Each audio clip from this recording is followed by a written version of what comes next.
Hello everyone, कैसे हैं आप लोग। कंटिन्यू करते हैं अपना टॉपिक रिलेटिंग टू बेनामी प्रॉपर्टी एक्ट। अपना टॉपिक चल रहा था बेनामी प्रॉपर्टी एक्ट का, जो कि है 1988 का। इंट्रोडक्टरी चीजें अपन ने डिस्कस कर ली थी पिछले लेक्चर के अंदर। वापस एक बार रिकैप ले लेते हैं अभी तक जो भी पढ़ा अपन ने इस एक्ट के बारे में। एक समराइजेशन इस फ्लो चार्ट के थ्रू अपन को बताया गया है। बेनामीदार, जैसा कि अपन ने डेफिनेशन पढ़ी थी, एक ऐसा इंसान जिसको बुक्स में रजिस्टर्ड ओनर बताया जाता है, दैट इज गवर्नमेंट रिकॉर्ड्स में प्रॉपर्टी जिसके नाम पे होती है, दैट इज योर बेनामीदार। एंड जो रियल ओनर होता है, that is the person paying the consideration, वो कोई दूसरा इंसान होता है। वो अपना ब्लैक मनी बेसिकली पार्क करने के लिए, या अपन कह सकते हैं काले धन को छुपाने के लिए, या उसको व्हाइट में कन्वर्ट करने के लिए बेनामीदार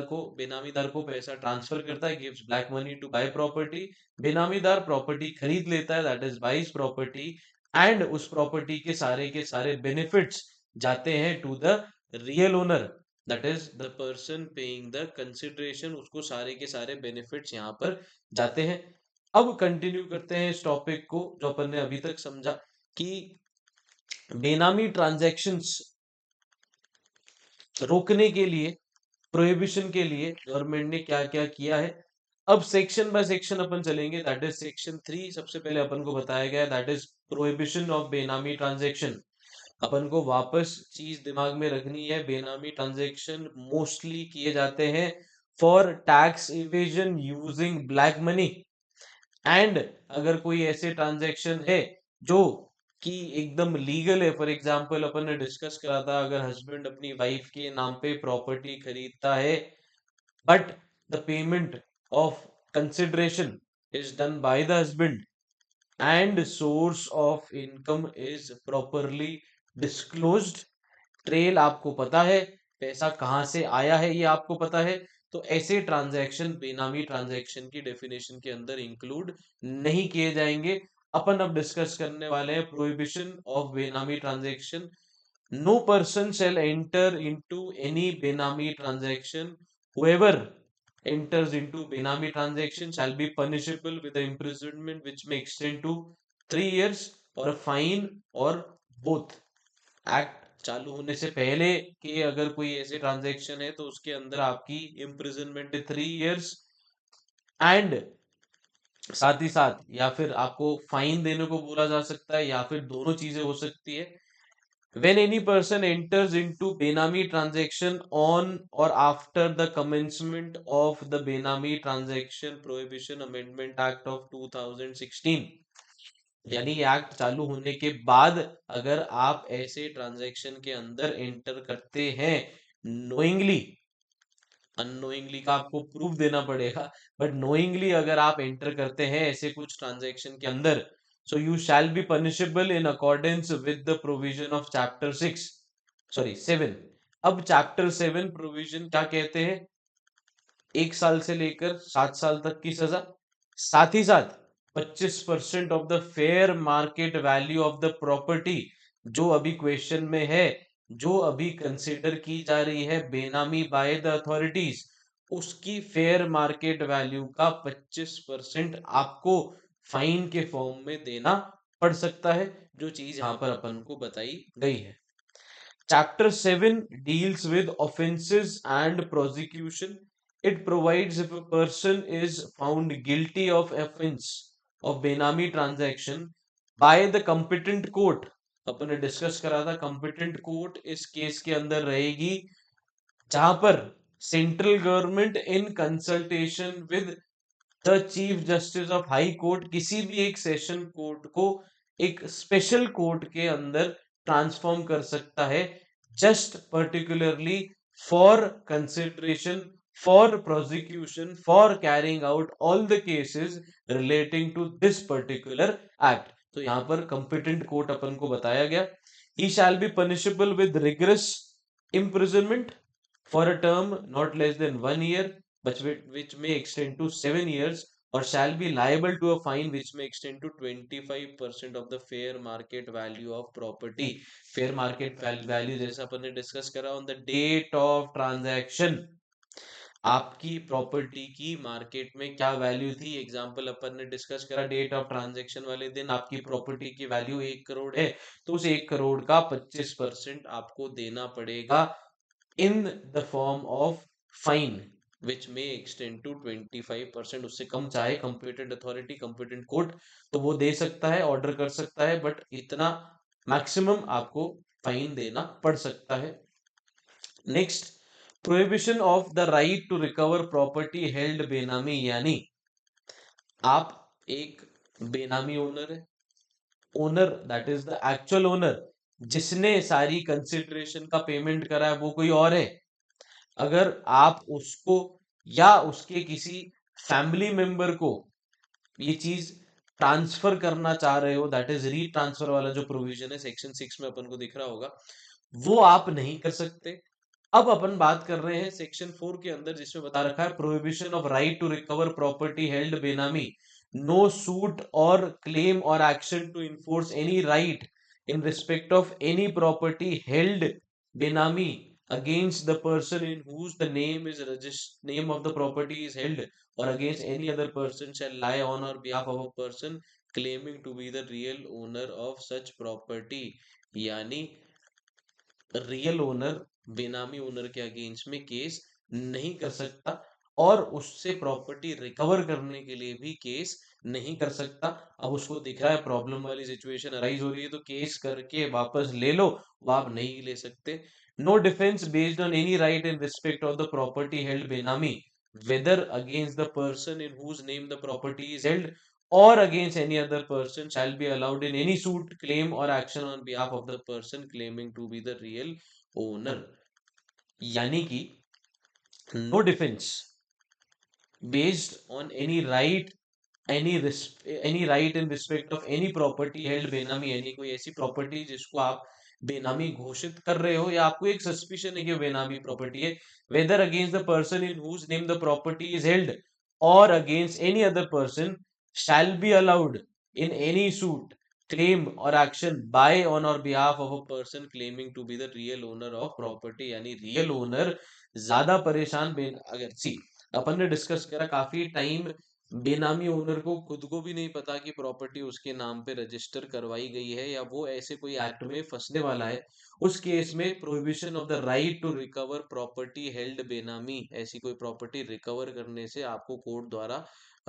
ऑर्डर आ सकता है, ऐसी कोई प्रॉपर्टी को आप रिकवर वापस नहीं कर सकते। नेक्स्ट, प्रॉपर्टी हेल्ड बेनामी लायबल टू कॉन्फिस्केशन, यानी ऐसी कोई प्रॉपर्टी जो बेनामी एक्ट के अंदर, अभी इस पर्टिकुलर एक्ट के अंदर कोर्ट को लगता है बेनामी प्रॉपर्टी है, उसको कॉन्फिस्केट किया जा सकता है। अपन ने फर्स्ट लेक्चर के अंदर एक टर्म पढ़ा था, that was attachment of property, यानी अब जो भी रजिस्टर्ड ओनर है,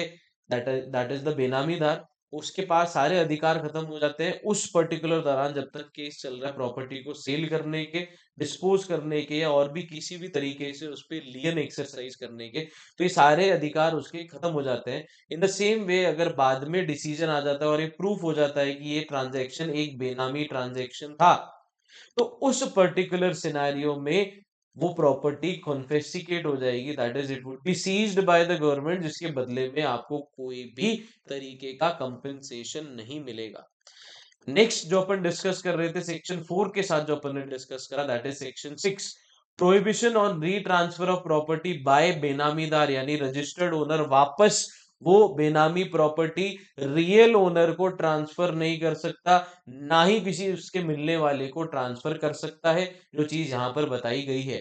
provides that a person being a benamidar shall not retransfer the benami property held by him to the beneficial owner or any other person acting on his behalf, where any property is re-transferred in contravention of the above transaction of such property shall be deemed to be null and void। यानी इस नियम के against जाकर बेनामीदार, original owner या कोई उसके relative या representative के नाम पे प्रॉपर्टी ट्रांसफर कर देता है, तो वो ट्रांसफर नल एंड वॉइड माना जाएगा। ये अपन ने कॉन्ट्रैक्ट एक्ट में पढ़ रखा होगा। नल एंड वॉइड का मतलब यहाँ पर हो जाएगा उस ट्रांसफर की कोई भी लीगल वैलिडिटी नहीं रहेगी। यानी ऐसा ट्रांसफर रियल नहीं माना जाएगा, कैंसल कर दिया जाएगा एंड रजिस्टर्ड ओनर का नाम चेंज नहीं होगा। यूजुअली अगर आपने किसी से प्रॉपर्टी खरीदी है, पेमेंट करा है, लीगल तरीके से करा है, लीगल ट्रांसफर हुआ है, तो आप अब रजिस्टर्ड ओनर गवर्नमेंट रिकॉर्ड में माने जाएंगे, रजिस्ट्री आपके नाम पे होगी। बट अगर ऐसा कोई ट्रांजैक्शन है जिसमें बेनामीदार वापस रियल ओनर को एसेट का ओनरशिप ट्रांसफर करना चाह रहा है या कर दिया है, जब उसको पता चला कि ऐसा कोई केस होने वाला है या नोटिस आ गया उसके बाद ये सारी चीजें कर रहा है, तो इसके केस में वो ट्रांसफर नल एंड वॉइड माना जाएगा। above provision shall not apply to transfer made in accordance with the provision, यानी अगर प्रोविजन के हिसाब से जो ट्रांसफर ऑफ प्रॉपर्टी एक्ट वगैरह है उसके हिसाब से अगर आपने लीगल ट्रांसफर करा है, नॉट कंसिडरिंग अ बेनामी ट्रांजैक्शन, वो प्रॉपर ट्रांजैक्शन माना जाएगा, उसके केस में नल एंड वॉइड नहीं रहेगा। But in any other case वो नल एंड वॉइड माना जाएगा अगर बेनामी प्रॉपर्टी है तो। नेक्स्ट अपने लिए टॉपिक आ जाता है, सर प्रोसीडिंग किस तरीके से स्टार्ट होगी। अभी तक अपन ने डिस्कस कर लिया बेनामीदार कौन होता है, रियल ओनर कौन होता है। अब अगर ये सब चीजें पता चल रही है तो कौन प्रोसीडिंग चालू करेगा या पता कहां से चलेगी या किसको चलेगी या किसके पास पावर है ये सारी चीजें स्टार्ट करने के लिए, तो बहुत ही बेसिक सी चीज है। अगर अपन पहले एक बार ओवरव्यू समझेंगे इस चीज का, उसके बाद प्रोसीड करेंगे, सेक्शन बाय सेक्शन अपन यहाँ पर चलेंगे। सेक्शन 24 जो अपन को बताता है notice and attachment of property involve in बेनामी ट्रांजैक्शन। अटैचमेंट जैसा अपन ने डिस्कस करा, जो बेनामीदार है उससे आप अधिकार छीन लोगे टू ट्रांसफर, सेल और dispose of property in any other manner. अब जैसे ही एक इनिशिएटिंग ऑफिसर यानी रेलेवेंट ऑफिसर जो अंडर द एक्ट प्रिस्क्राइब्ड है उसको कोई मटेरियल इंफॉर्मेशन मिलती है, अब मटेरियल इंफॉर्मेशन के अंदर क्या क्या चीज आ जाती है, बहुत ही सिंपल से एग्जांपल लेते हैं। मान लीजिए आपका एक सेविंग अकाउंट है जिसमें यूजुअली आप 50,000 से लाख रुपए तक के ट्रांजेक्शन करते हैं और वो ट्रांजेक्शन की फ्रीक्वेंसी भी इतनी ज्यादा नहीं है।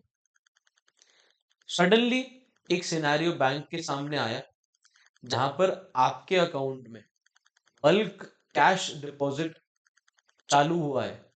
हर दूसरे दिन लाखों रुपए आपके बैंक अकाउंट में जा रहे हैं एंड आप उस पैसे को एक अलग एंटिटी को ट्रांसफर कर रहे हो, अलग इंसान को ट्रांसफर कर रहे हो, या उस पैसे का इस्तेमाल आपने प्रॉपर्टी खरीदने के लिए, कोई भी एसेट खरीदने के लिए किया, तो वो राइज करेगा एक क्वेश्चन मार्क अथॉरिटीज के मन में, बैंक के मन में, कि जिस इंसान के अकाउंट में कभी इतने ज्यादा ट्रांजैक्शन नहीं हुआ, अब सडनली इतना पैसा आया और वो पैसा इस्तेमाल किया गया for purchasing of an asset. So ऐसे कुछ मटेरियल प्रूफ्स के बेसिस पे भी एक इनिशिएटिंग ऑफिसर आपके अगेंस्ट में एक्शन ले सकता है। एक्शन स्टार्ट किया जाएगा, आपको नोटिस भेजा जाएगा, नोटिस आपको भेजा गया उसके बाद अगर इस ऑफिसर को लगता है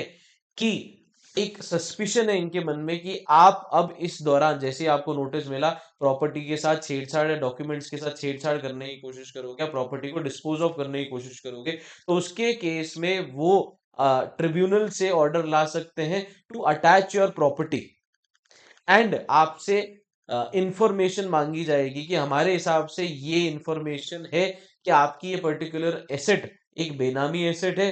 अगर आपके हिसाब से ऐसा नहीं है तो इससे रिलेटिंग ये पर्टिकुलर प्रूफ्स आप सबमिट कीजिए, जो सेक्शन 24 में आपको नोटिस भेजा जाएगा। अब प्रोसीडिंग किस तरीके से चलेगी सर? आपके पास नोटिस आया, ऑब्वियसली आप सबमिट करना चाहेंगे सारे के सारे डॉक्यूमेंट्स उस नोटिस के रिस्पॉन्स में, ताकि जो भी डाउट या सस्पिशंस अथॉरिटी के दिमाग में है वो सॉल्व हो सके। तो आप उस नोटिस का रिप्लाई देंगे within the specified time as it is mentioned in the notice. अब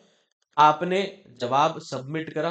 अगर अथॉरिटीज को लगता है आपका जवाब सही है तो आपकी प्रॉपर्टी जो पहले अभी कुछ टाइम पहले अपन ने अटैच करी थी उसको वापस छोड़ दोगे एंड उस प्रॉपर्टी या वो जो केस चल रहा था बेनामी प्रॉपर्टी वो आप खत्म कर दोगे। एंड वही अगर सारी के सारे गुनाह प्रूफ हो जाते हैं तो उसके केस में बेनामीदार, the original owner,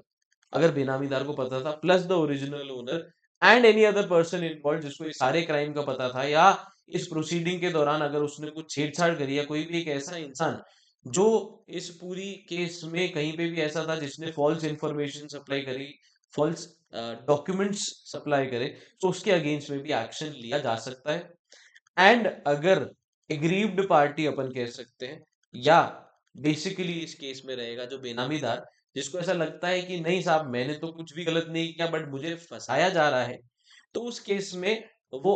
higher authorities के पास, यानी जो स्पेशल कोर्ट बना उससे नहीं, अपीलेट ट्रिब्यूनल के पास गए, आप उसके डिसीजन से भी सेटिस्फाइड नहीं हो, then you can move to high court.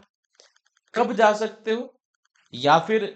High court में जाने की दो कंडीशंस हो जाएंगी, आगे जाके अपन को बताया भी जाएगा।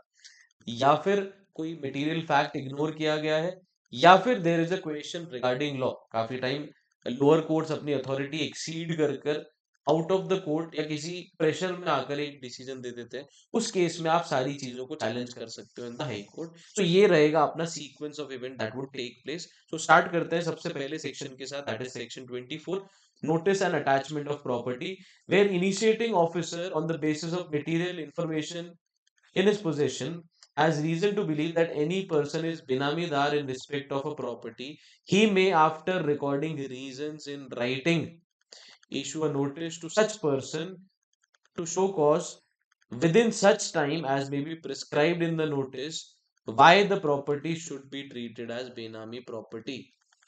why the property should not be treated as बेनामी प्रॉपर्टी। यानी आप नोटिस भेजोगे, अगले इंसान को टाइम दोगे कि इतने टाइम के अंदर बताओ कि आपकी ये पर्टिकुलर प्रॉपर्टी को बेनामी क्यों नहीं कहा जाना चाहिए, यानी प्रूफ सबमिट करो। A copy of notice thereof notice may also be served upon such other person who is beneficial owner, यानी अपन को अगर पता है ट्रेल का कि एक्चुअल ओनर कौन है, उसको भी नोटिस भेजा जाएगा। Where the initiating officer is of the opinion that the person in possession of the property held benami may alienate such property during the specified time in the notice, he may, with the previous approval of approving authority, by order in writing, attach provisionally such property in the manner as may be prescribed for a period not exceeding 90 days। 90 दिन तक आप property को provisionally attach कर सकते हो, क्योंकि अभी तक डिसीजन नहीं है, अभी तक प्रोसीडिंग चालू हुई है, बट आपको एक सस्पिशन है कि इस दौरान जब तक वो रिस्पॉन्स सबमिट करेगा, जब तक प्रोसीडिंग चलेगी, प्रॉपर्टी के साथ छेड़छाड़ या सेलिंग की जा सकती है, या कोई मटेरियल ऑल्टरेशन किया जा सकता है, उस केस में आप अथॉरिटीज से परमिशन लेकर इन राइटिंग प्रोविजनली अटैच कर सकते हो property, that is a benami property, for a period not exceeding 90 days। Next, initiating officer after making such inquiry and calling for such reports and evidence as he deems fit and taking into consideration all relevant material shall within a period of 90 days from the date of issue of notice where provisional attachment has been made pass an order continuing the attachment। अब दो situation, provisional attachment कर दिया, provisional attachment नहीं किया। अगर कर दिया तो प्रूफ भी हो गया मटेरियल फैक्ट्स वगैरह मिलने के बाद, pass an order continuing the provisional attachment, यानी आप वापस एक नया ऑर्डर पास करा लोगे, क्योंकि पहले आपको परमिशन थी 90 डेज की, अब उसको कंटिन्यू करने के लिए आप प्रोविजन लगा लोगे, या फिर रिवोक कर दोगे, यानी अभी आपने जो प्रोविजनल अटैचमेंट किया उसको छोड़ दोगे, उसको खत्म कर दोगे, क्योंकि आपके पास ऐसे मटेरियल फैक्ट्स या इंफॉर्मेशन आ गई जिससे ये प्रूफ हो गया कि ये बेनामी ट्रांजैक्शन नहीं था। Pass an order continuing the provisional attachment of the property with the prior approval of the approving authority till the passing of order by the adjudicating officer, revoke the provisional attachment of the property with the prior approval of the approving authority। and अगर अभी तक provisional attachment नहीं किया गया है, तो आप order पास कराओगे provisional attachment करने का, या फिर decide not to attach the property as specified in the notice, यानी आपने नोटिस में लिखा था बट आप अटैच नहीं कर रहे, with prior approval of approving authority. Next, manner of service of notice, यानी नोटिस किस तरीके से भेजा जाएगा और किसको भेजा जाएगा, वो यहाँ पर अपन को बताया जाएगा। A notice under sub clause 1 of section 24 may be served to the person therein either by post, or if there were a summon issued by the court under code of civil procedure। Notice आप registered post के through भेजेंगे, या फिर court का समन गया है तो उसको फॉलो करवाएंगे। अब नोटिस आप जाएगा किसको, इंडिविजुअल है, वेल एंड गुड, एक ही इंसान बलि का बकरा वही है, सीधा उसी को नोटिस भेज दिया और उससे रिस्पॉन्स मांग लिया। अब प्रॉब्लम कहाँ आती है? ऑर्गेनाइजेशनल फॉर्म है, एचयूएफ है, साहब इसमें लोग ज्यादा इन्वॉल्व है, किसको नोटिस भेजे किसको नहीं भेजे, एक को भेजे चलेगा, सबको भेजना पड़ेगा, वो सारी चीजें कंफ्यूजन यहाँ आगे आने वाले सेक्शंस के अंदर सॉल्व की जाएगी। In case of individual, directly आपने इंडिविजुअल को भेज दिया। फर्म के केस में मैनेजिंग पार्टनर को, जो मैनेज कर रहा है सारे बिजनेस ऑपरेशंस, एचयूएफ के अंदर मोस्टली आप कर्ता को सर्व करोगे या फिर किसी एनी अदर फैमिली मेंबर को भी आप सर्व कर सकते हो। In case of company, the principal officer, mostly the directors or the key managerial persons as mentioned in the Companies Act. In case of any other association or body of individuals, to the principal officer or any other member thereof, यानी the main officer that would be there, उसको notice भेजा जाएगा। In case of any other person not being an individual, यानी artificial person, to the person who manages or controls his affairs, यानी कि अगर ये ऐसा सिनेरियो आ जाता है जब कोई और तरीके का ऑर्गेनाइजेशन स्ट्रक्चर है, तो उसके केस में बेसिकली यही है, जिसके हाथ में डिसीजन मेकिंग पावर है, जो कंट्रोलिंग अथॉरिटी है, उसको आप नोटिस भेजोगे और उसी से रिस्पॉन्स मांगने की आप कोशिश करोगे। Next is your section 26, adjudication of Benami property. On receipt of notice under section 24, the adjudicating authority shall issue notice to furnish such documents, particulars or evidence yani proof as is considered necessary on a date to be specified therein. अब हर जगह date to be specified दे रखा है, यानी जितना भी notice में time period दिया जाएगा बाय द अथॉरिटी, उस टाइम पीरियड के दौरान ही आपको सारे के सारे प्रूफ्स, डॉक्यूमेंट फर्निश करने पड़ेंगे।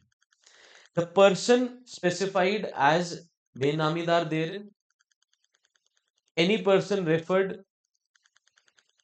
To as the beneficial owner, beneficial owner अपने केस में यहाँ पर हो जाएगा the person giving the consideration, any interested party and any other person who has made a claim in respect of the property, यानी इनमें से किसी से भी प्रूफ मंगाया जा सकता है। However, the adjudicating authority shall issue notice within a period of 30 days from the date of on which the reference has been received. Further, the notice shall provide a period of not less than 30 days to the person to whom such notice is issued to furnish the information sought. यानी जब आपको proof मिला कि ऐसा कोई transaction आप बेनामी transaction है, उसके 30 दिन के अंदर, जैसे रेफरेंस के 30 दिन के अंदर आपको नोटिस भेजना पड़ेगा, एंड सामने वाली पार्टी को भी मिनिमम आपको 30 दिन देने पड़ेंगे प्रूफ कलेक्ट करने के लिए, डॉक्यूमेंट्स प्रेजेंट करने के लिए, या कोई भी और समस्या है उसके लिए समाधान ढूंढने के लिए उसको मिनिमम आपको 30 डेज का टाइम देना पड़ेगा। Where such property is held jointly by more than one person, the adjudicating authority shall make endeavors to serve notice to all person, यानी आप कोशिश करोगे जितने भी ओनर्स है, अगर एक से ज्यादा ओनर है, सबको नोटिस जाए। However, where the notice is served to one of the aforesaid persons, the service of notice shall not be invalid on the ground that the said notice was not served to all the persons holding the property। एक से ज्यादा owner है, joint owner है, multiple owner है, तो उसके case में किसी भी एक ओनर को आप नोटिस भेज दोगे, वो वैलिड नोटिस माना जाएगा, प्रोसीडिंग चालू हो जाएगी। बाकी ये नहीं कह सकते साहब हमारे पास तो चिट्ठी आई नहीं तो हम रिस्पॉन्स कैसे सबमिट करते, किसी भी एक के पास चली गई, you can start with their proceeding, and if they are not replying within the specified date, you can continue that particular case on a serious level and make a decision also on a neutral ground. Now the thing that has to be kept in mind is, कोशिश आप करेंगे, authorities कोशिश करेगी सारे owners को notice जाए, but in a case जहां पर नोटिस नहीं दे पा रहे आप सारे के सारे ओनर्स को, आप कोशिश करोगे किसी भी एक को नोटिस पहुंचाने की, एंड उसके बिहाफ पे आप केस को प्रोसीड करने की कोशिश करोगे। Adjudicating authority shall, after considering the reply, if any, to the notice, making or causing to be made such inquiry or calling for such report or evidence as it deems fit, and taking into consideration all relevant material facts, provide an opportunity of being heard to the person specified as बेनामीदार therein। यानी ऐसा नहीं है कि आप सीधा का सीधा notice भेजा और डिसीजन पे आ गए, आप सामने वाले इंसान को टाइम दोगे and opportunity of being heard, यानी सामने वाले को पूरा अधिकार है अपना पक्ष प्रेजेंट करने का। एंड ऐसा नहीं कि आप उसको रोक लोगे कहीं पे भी। अगर इनिशिएटिंग ऑफिसर सेटिस्फाइड है, एडजुडिकेटिंग अथॉरिटी सेटिस्फाइड है, जो भी रिस्पॉन्स आ रहा है वो सही है,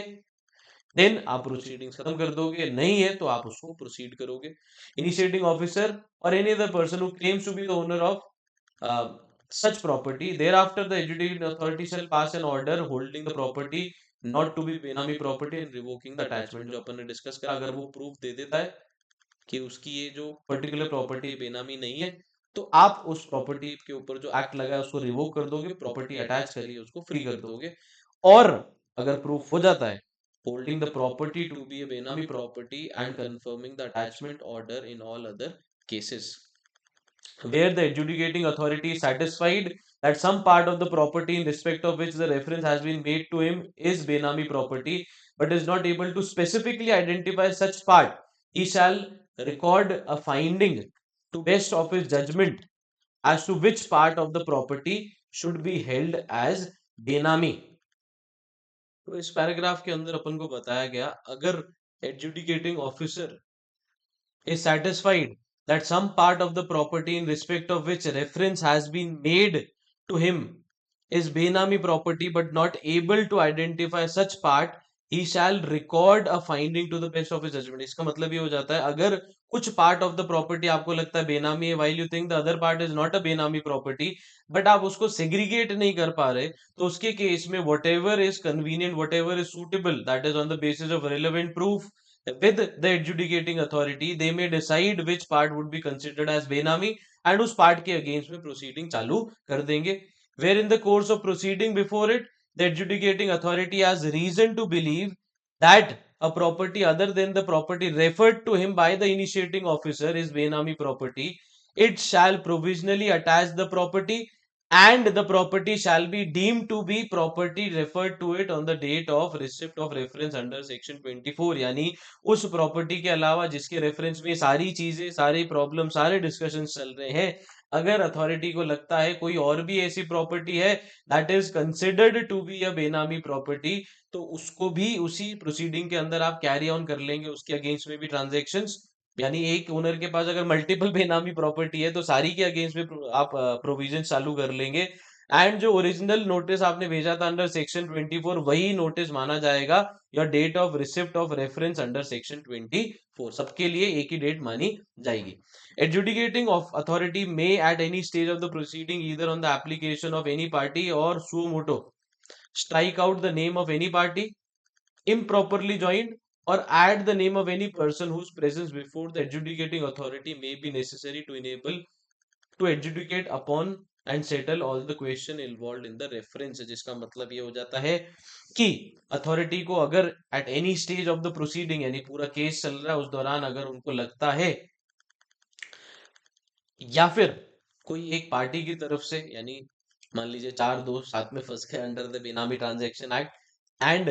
तीन लोगों ने या किसी एक ने ऐसा कह दिया कि ये सारी गलती मेरी थी, इन तीनों को कुछ पता नहीं था, जो भी एक्शन प्रोसीडिंग की जानी चाहिए मेरे अगेंस्ट में की जानी चाहिए, and again there is relevant proof for that, बाकी तीन का नाम हटाया जा सकता है। या फिर अथॉरिटीज को खुद को प्रूफ मिल जाता है गलती सिर्फ एक की थी, बाकी तीन का नाम ऐसे ही जुड़ गया, दोस्त दोस्त क्या कर सकते हैं, तो उसके केस में अथॉरिटीज भी अपनी मर्जी से नाम हटा सकती है। या फिर कोई पुराना दोस्त मिल गया कि साहब ये कैसे रह गया,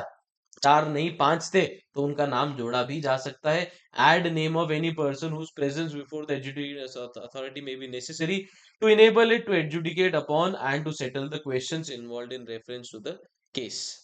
next, confiscation and vesting of benami property. जब प्रूफ हो गया आपने बेनामी ट्रांजेक्शन करा, तो प्रॉपर्टी कॉन्फिस्केट यानी परमानेंटली कोर्ट के पास चली जाएगी, कोर्ट एडमिनिस्ट्रेटर अपॉइंट करेगा, वो देखेगा, कंट्रोल ले लेगा सारी प्रॉपर्टी का।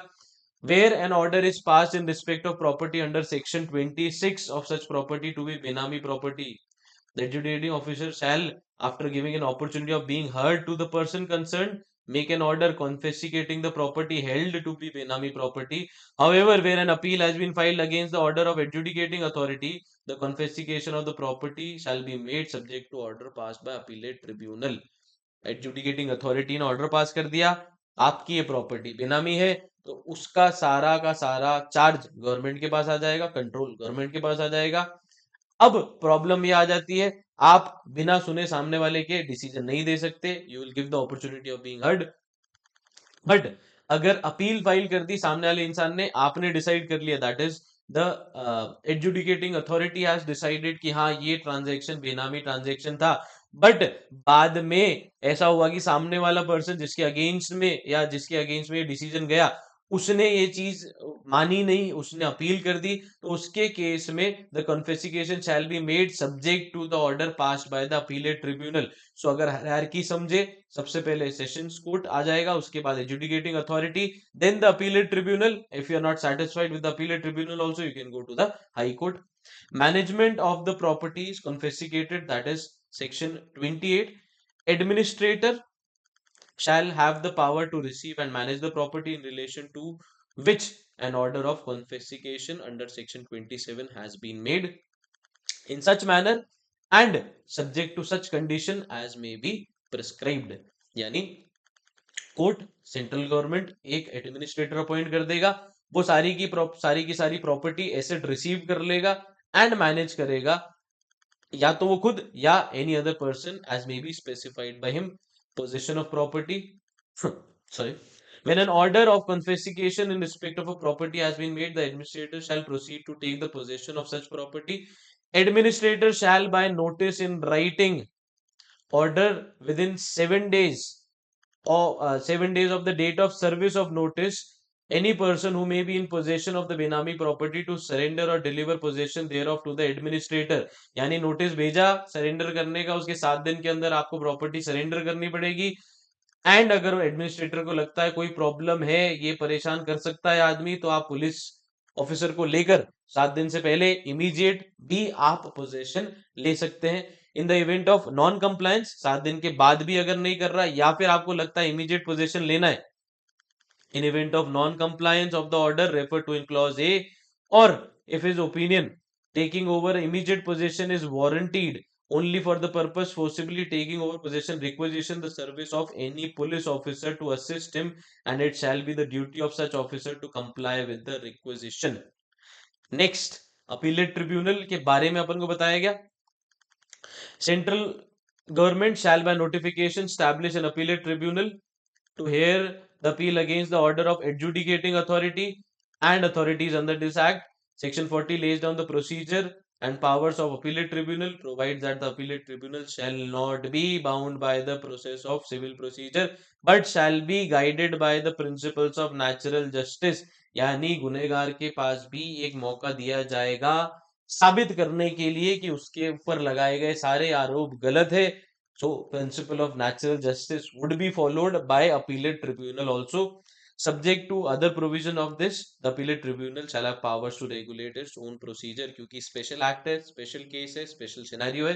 they have the power to formulate their own procedure also to deal with a particular situation। Next, अब आप appellate tribunal के decision के साथ भी satisfied नहीं हो, you can move to high court within the next 60 days, that is around 2 months। you have to specifically mention 60 days only क्योंकि law पढ़ रहे हैं अपन। so now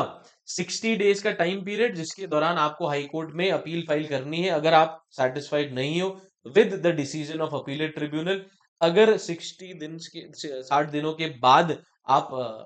केस या अपील फाइल करते हैं अगेंस्ट द डिसीजन, तो वो वैलिड नहीं मानी जाएगी। In certain exceptional circumstances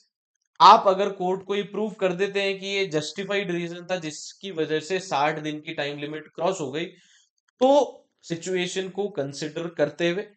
if the court thinks it is relevant and justified, 60 days के बाद भी आपका केस ले सकता है, बट मोस्टली आपका टाइम पीरियड रहेगा of 60 days from the date of passing of order by the appellate tribunal. Any aggrieved party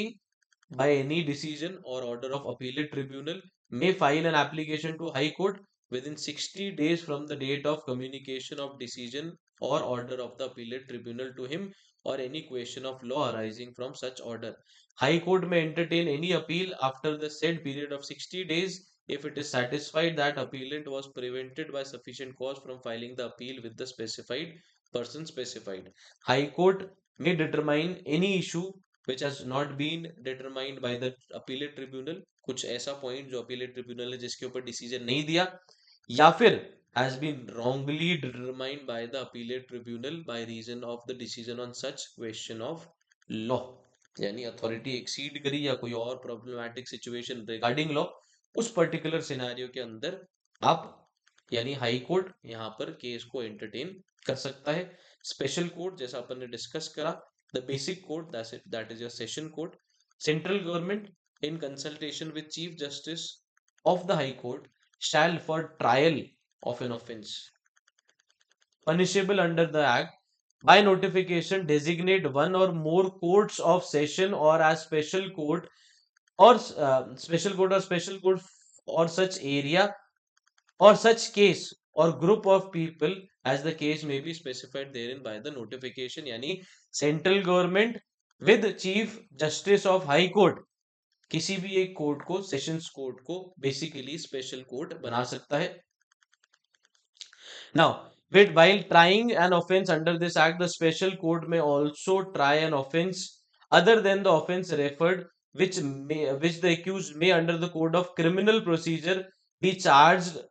at the same trial. यानी सेम केस से रिलेटेड अगर कोई क्रिमिनल कोड ऑफ कंडक्ट के according भी कोई crime commit किया same person ने, तो इस कोर्ट के पास पावर है उन पर्टिकुलर केसेस के ऊपर भी डिसीजन देने की. The special court shall not take cognizance of any offence punishable under this act except upon complaint in writing. यानी इस एक्ट के अलावा अगर जैसा अपन ने ऊपर पढ़ा कोड ऑफ क्रिमिनल प्रोसीजर के अंडर में अगर कोई केस सेम पर्सन के ऊपर अगर आपको चलवाना है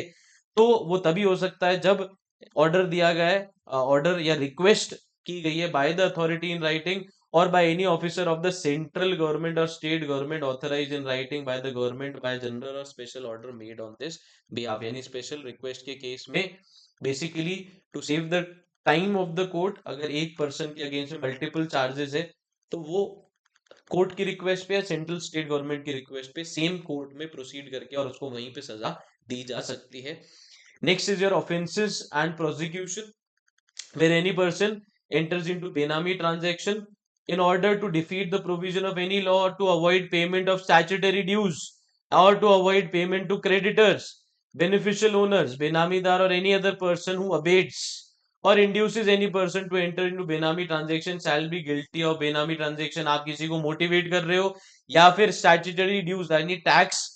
या कोई भी और गवर्नमेंट ड्यूज की चोरी करने के लिए ऐसा कोई काम कर रहे हो या किसी को मोटिवेट कर रहे हो या फिर पेमेंट टू क्रेडिटर्स अवॉइड करने की कोशिश कर रहे हो, बेनामीदार और एनी अदर पर्सन जो ये सारे काम कर रहा है या किसी और इंसान को मोटिवेट कर रहा है to enter into benami transaction shall be guilty of the offence of benami transaction.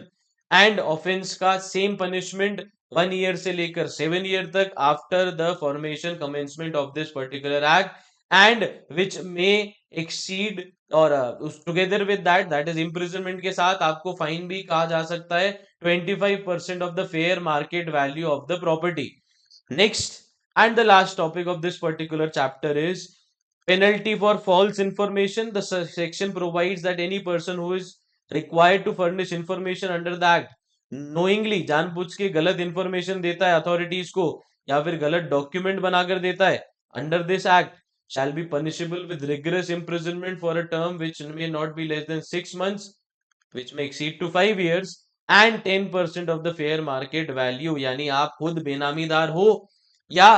आप एक बेनिफिशियरी पार्टी हो, सजा 1 साल से लेकर 7 साल तक 25% साथ में फेयर मार्केट वैल्यू जितनी भी है प्रॉपर्टी की उसका 25% एज अ फाइन. एंड अगर आप गलत इंफॉर्मेशन दे रहे हो जानबूझ के या गलत डॉक्यूमेंट सबमिट कर रहे हो, प्रोवाइड कर रहे हो, कोर्ट का टाइम बर्बाद कर रहे हो, तो उस पर्टिकुलर केस के अंदर आपकी सजा हो सकती है for a period of minimum 6 months which में एक्सटेंड टू 5 years. एंड साथ ही साथ क्योंकि आपने भी मावा खाया है तो उसके साथ ही साथ उसका आपको भुगतान भी करना पड़ेगा. ओरिजिनल ओनर का 25% penalty of fair market value, आपकी यहाँ पर पेनल्टी रहने वाली है 10%. सो ये कंप्लीट होता है अपना बेनामी एक्ट ऑफ 1988. अगले लेक्चर में मिलते हैं अगले इंटरेस्टिंग एक्ट के साथ. तब तक इस वीडियो को देखिए, and for any queries you can contact or you can comment on the video so that it can be clarified as soon as possible. Lecture बेनामी प्रॉपर्टी का यहाँ पर खत्म होते हैं. इस पर्टिकुलर प्रोविजन के अंदर जो चीज अपन को बताई गई, that basically deals with summarization. Registered owner कोई और, बेनिफिशियल कोई और, बेनिफिशियल पैसे दे रहा है black money to the registered owner just to evade taxes और to defraud the authorities that are there. So मिलते हैं अगले लेक्चर के अंदर. Till then, thank you.